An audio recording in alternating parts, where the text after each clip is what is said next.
Hi, I'm Jody Hand, Mrs. Hand Painted, and in today's video I'll be showing you how you can make some beach grass with a dagger brush. We'll be making this really pretty little simple beach scene, and I'll show you how you can paint this and make these grass details with a specialty brush, a 1/4" dagger brush from the Princeton Velvetouch line. But if you don't have one of those brushes, you can use a smaller sized round brush or a liner brush, rigger, one of those that's got a really thin point, but I do like the dagger brush for its ability to make really thin lines. So if you have one of these brushes and haven't really tried it out before, this is a great opportunity to practice and learn how to make some beach grasses. All right, before I transition over to the finished piece that we'll be doing, which is that landscape there with the ocean and the beach and the beach grass, I just wanted us to take a look at the brush here that I'm using for those grasses and just do a little practice with this. This is a 1/4" dagger striker brush from the Princeton Brush Company, and it's their Velvet Touch line. And I do recommend using a bigger brush just to get your paint on your palette because this really doesn't pick up a lot of paint and it'll take forever to mix up. So just take a big round brush and get your paint on your palette and load your dagger brush up. So it is a little bit difficult to see here. I'll zoom in for this so you can see, but you just want to do some practice strokes with this and test out different pressures because the lighter pressure you use, the lighter or a thinner stroke you'll get. And just practice holding it at an upright angles at different angles and straight up and down, just so that you can get a feel for using this brush because it is a little bit different. And here I'm just practicing using this brush to make some of those grasses at the top where the more fluffier parts of the grass are. So you can practice doing angles and applying different amounts of pressure to get thin and thick lines. So I just like to use little scraps of paper that I have laying around that I've cut off of other papers. And you can just practice on those little scrap pieces and just get a feel for the brush before you go and commit to doing your whole landscape with it. So um, I recommend doing that just to get used to doing the grasses first. Okay, so now I will move on to my landscape, and I'm going to be using a 5x7 block. This is 100% cotton paper, and it's Fabriano Artistico. And I have a couple sheets left on this block here, and I'm going to be using some Princeton Velvet Touch brushes. I'm using a 1/2" wash and a 1/4" dagger and a round 8. And I'm going to go ahead and start out by laying in my sky, and I'm just going to get some clean water on my paper first. Just do about the top third or so with some clean water, and I'm using that round size 8, but or I switch over to the flat here. Actually, should be using that. Um, Whichever brush. If you just want to do this with the round brush, you don't need to use the wash brush. I just like this one for getting a nice even coat of water a little bit. I guess I'm doing about the top half of this, not the top third. And go ahead and do the water at the same time. All right, so I'm going to be using some cobalt blue for the sky, and I just want to do a nice light wash. And I'm just going to clean a little spot off of my palette here. I have a lot of green spreading everywhere. I need another spot here. I've been using this plate for several weeks and I haven't washed it, so it'll be time to do that soon. I'm getting too much blending together. All right, so I'm taking that cobalt blue with my wash brush and I'm going to start off darker at the top and just kind of spread that pigment down and try to get a nice even coat. I'm trying to mark where I'm going to have my horizon line there, just get a somewhat straight line going across that. About 1/3 of the way down will be my horizon line. So I want the darkest to be at the top and just kind of fade it down. Really don't need a whole lot of pigment for this guy.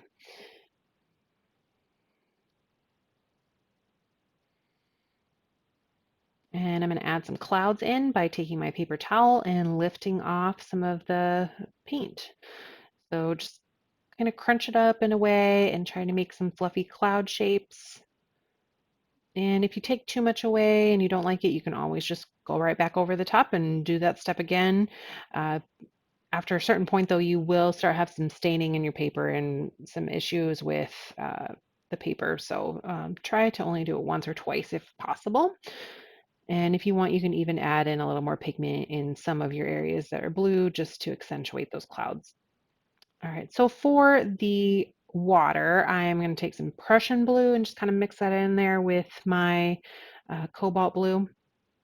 And maybe just a little bit of neutral tint too, just to darken that up a little bit more. I want to get a nice deep blue there. And I'm going to take my flat brush and I'm just going to use that edge and I'm going to do some strokes sideways here so that I'm leaving some white space. And I'm going to use that middle third of my page, maybe not quite all the way of the third section, just to make my ocean line. And then I'm kind of coming down at a little bit of an angle on the lower side there for where my beach shoreline will be. And so I'm just leaving some white space in between there. So that'll be like the ripples of the waves. And I can have a little thicker area more toward my horizon line. And remember, this is still a little bit wet. So I'm getting this really nice fuzzy look, which will give me a nice little bit of a ocean wave look. And so if you want to add in a little bit more concentrated colors on top of that, and then leaving those white spaces to represent your waves, I think I will need to dry this a little bit just so I can get a nice crisp horizon line because that's bleeding into my sky that's still wet. So we'll have to dry that and just go back over that line a little bit. But try to leave some white spaces and do the side to side motions with your brush. And if you're not using a flat brush or wash brush, you can use your round brush, but just try to leave those white spaces and keep your strokes in that side to side plane so that you are not getting weird rounded shapes because your waves would come across in a line. If you looked at pictures of the ocean, you would see that they're coming in these rippled lines and not in curved shapes. So I'll just go back over that after I dried it a little bit just to get a nice crisp horizon line. And that's just a mixture, again, of some Prussian blue, a little bit of neutral tint, and my cobalt blue that I had left over on the palette from the sky. So I'm just going to add in a few darker areas here on top, another layer, just to give myself some darker shadow areas there. All right, so that is still, I dried that, so I can go ahead and move on to my beach part of my painting. And I'm actually just going to grab another little palette here for mixing up.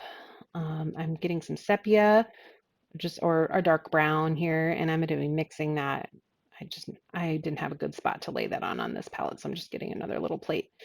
I've got a little bit of sepia, and I don't want too much. I just want enough to get a brown tint, and I'm mixing in a little bit of yellow ochre with that, just to give myself a nice little brown sandy color. And again, I'm just going to just take my round brush and just gonna kind of just add the pigment in. It's pretty watered down, so it's really light, and I'm leaving some white areas, just kind of putting that pigment down. I can add a little more sepia in there to give myself some darker shadow areas. Maybe a little bit more up in the beach. So you just want to give yourself some variations here so it's not all one color. And you can add more yellow ochre to give yourself more yellow sand. You could add more water to give yourself a lighter shading area. So here I'm going to do a little sloped area, and this is where the majority of my grass is going to be coming out. So I want that to be a more shadowed area. So I'm adding a little bit more of that sepia into that. You could add in maybe even some like burnt umber or burnt sienna would be good too. Just you want to stick to more of the yellow tints. And then I'm using that sepia as kind of a neutral brown in my opinion. All right, so you can see here, I've got a little sloped area that's a little bit darker, and I've just got a general wash with little bits of white that I've left here and there just to give myself some color variation and shadows.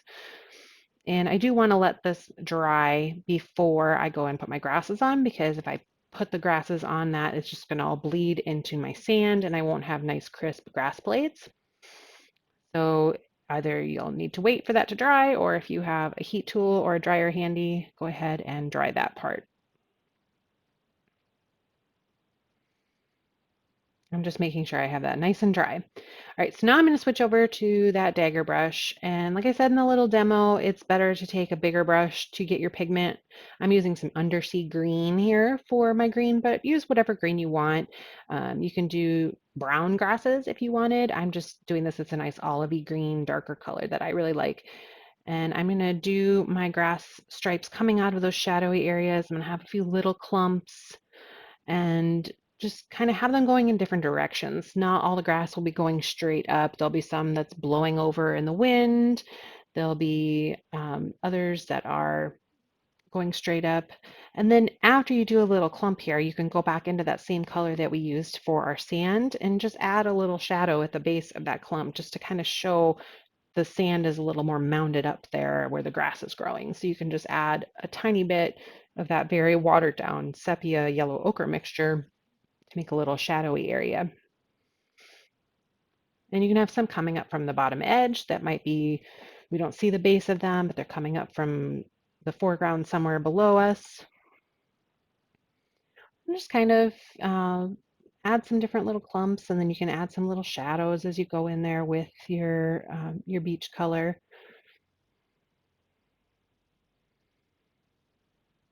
And you can vary up your shades of green as well, or do green and brown mixtures and vary up the thickness.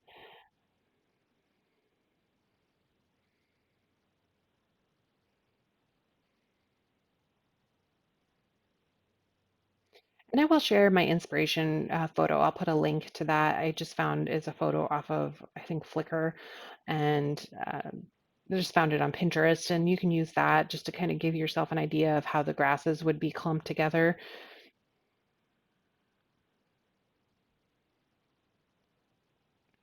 You can add a little bit here along the beach line. Maybe that's like some seaweed rolling up. I'm just adding a little bits going sideways along the beach area there just for a little detail. And just keep adding in strokes. And it's helpful, in my opinion, just every few strokes that you make to just stop for a second and take a look at it and see where you have some empty spaces or somewhere that your eye is really drawn to that you feel like needs a little bit more, because you don't want to get too heavy and thick because then you'll lose the details of those grass blades.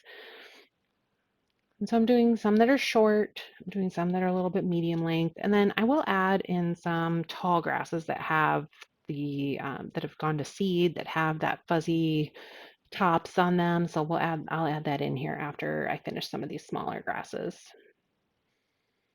And if you need to practice again, go ahead, get your little scrap papers out again before you started this part and just practice some more grass blades and before you go on top of your background. I'm adding some that are just blowing over a little bit, a little swooped.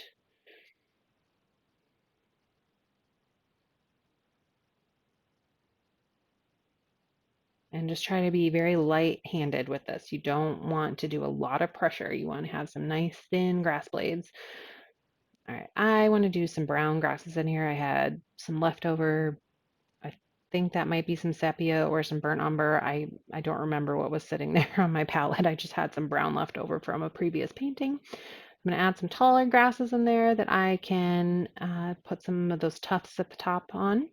So I'm just going to have those coming out from those same clumps and very thin lines coming up.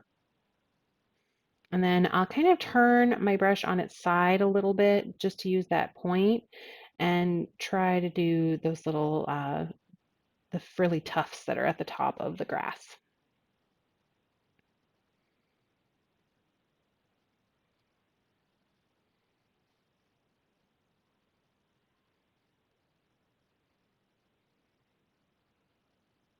And I'm trying not to be too thick with this. I think I kind of stuck to about 5 or 6 of these. I didn't want to add too many in there. It's mostly just some thin grass that's starting to grow and don't want to overwhelm it with too much. So that's why I really like this brush for giving you those really nice fine lines that aren't very thick and it doesn't overwhelm the painting, especially on a small 5x7 size painting like this. It's really nice for these small detail works. Of course, there are lots of other dagger brushes that you can buy. I also have a dagger brush in the Silver Brush company, their Silver Silk 88 line, and I have a generic dagger brush I got from Hobby Lobby. There's several other, and they come in lots of different sizes too, but this particular line, the Velvetouch, is just a very fine, thin dagger brush that I really like for doing these grasses. Um, there are some other ones that you can check out. I did in another tutorial I posted recently for the roses. On practice on that, I used a dagger brush from the Silver Silk 88 to try to do roses. So there's lots of different applications for dagger brushes, and I do like this one in particular, just doing the grasses and trees and foliage with it. So it's definitely one of those specialty brushes. If you're looking for a fun brush to try out, I would recommend this one. And I'm going to call that done. I added in a little bit more shadows there with my round 8, and I'm just going to dry this off so that I can call it finished. And I think actually what I might do here, I am going to add in some, I'm going to add in a couple little birds. I'm just taking a little bit of indigo and my round size 1. I'm just going to add in some little birds in the distance just to give it a little bit more. And so they're kind of a V shape, but one side is longer than the other. So I kind of just make a few little bird swoops in the background. And this is completely optional. If you don't want to do that, by all means, just omit that. I'm just going to do an odd number there. It's a little more pleasing. Got 5 of them out there, very small in the distance. So thanks for watching, guys. And if you haven't subscribed to my channel already, make sure that you hit that button on your screen. And I'll be posting lots more tutorials coming in the future, so you don't want to miss out. And thanks for watching.